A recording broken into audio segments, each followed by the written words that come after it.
师傅，师傅，你生前是猴子吗？有那个和在，这局没人能是你的对手。练拳这些就省省吧。正因为他很强，所以我才需要让自己也拥有能匹配他的能力。你这话让我想起了一个人，正因如此，我更不能教你打拳了。可恶，又是一个谜语人。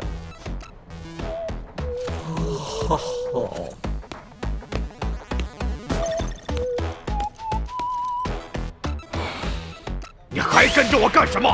我都说了不收徒。师傅，你肯定也有不敢死去的理由，找个人叔叔心里会好受些，就收了我吧。你，我再练也得不到我的认可，白费力气。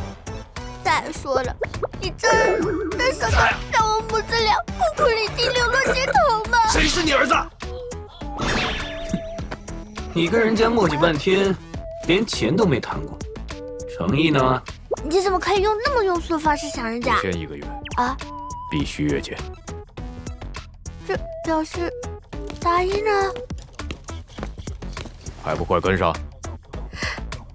是。